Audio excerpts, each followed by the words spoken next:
I'm Evan. I am a professional practice leader on DUNS 7. We are inpatient, orthopedics, urology, gynecology, oncology. A professional practice leader is what many people know to be a nurse educator, but we also do some other things like quality, ensuring patient safety, and best practice. Part of my role is trying to determine where the gaps are, so being able to A, see where our gaps are, and B, how can I fill in those gaps with education for the nursing staff. I know, I see you on your computer getting stuff done. Yeah. All right, did you get it written down? I'll hold some in-services, talk to them about it, do some hands-on training, and then the quality aspect, I'm kind of checking behind the nursing staff. One of the patients called me an inspector one time, so I feel like that's pretty accurate. We're just checking for occlusiveness, look at the hubs. It has our Curos cap on it, so everything looks like it's supposed to. That's really all there is for my piece. I have 12 years now of nursing experience. I started in just general medical surgical for about 4 years, so got a lot of experience with different skills, different types of patients and diagnoses. And then after that, I made my way over to the orthopedic side.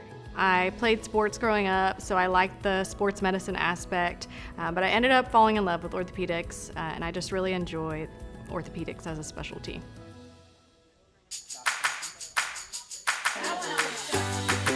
Evan was a nurse on the floor before she became an educator, and I love it. She's on point.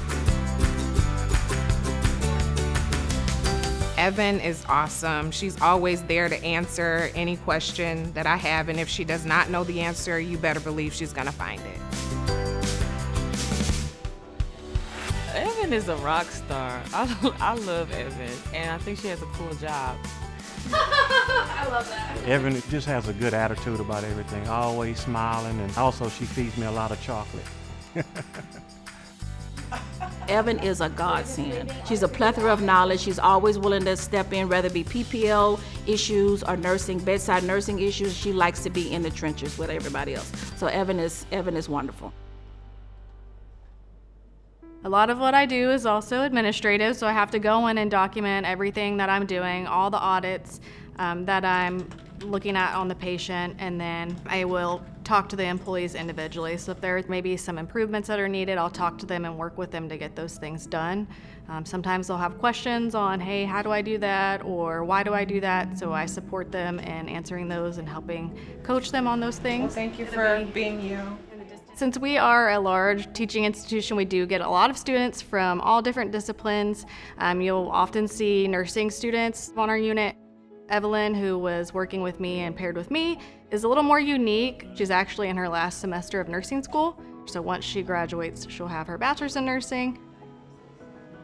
This person also has a suprapubic, so that might be interesting for you to see a suprapubic catheter. I've taught Evelyn just kind of our practices for quality and how we kind of educate and reinforce some of the training here with the staff. And then just touching base with the nurses when they're here and checking to see where we can help and where we can support them.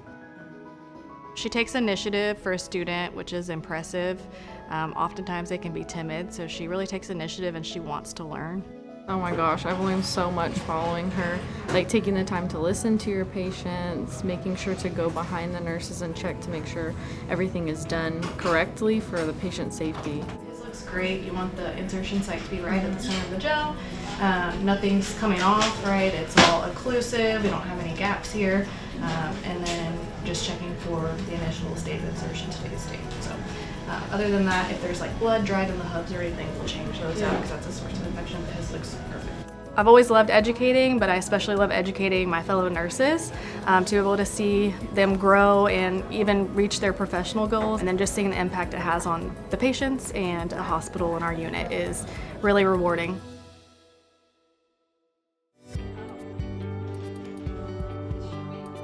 Our goal is to do a mock code every 3 months because we really don't see, knock on wood, we don't see a lot of codes here on our unit. So the goal with the mock codes is to have a safe space to learn and have a debrief after the mock code to kind of give feedback on what we did well, maybe what we didn't do so great, so we can work on improving that so that when the real codes do happen, we're more prepared.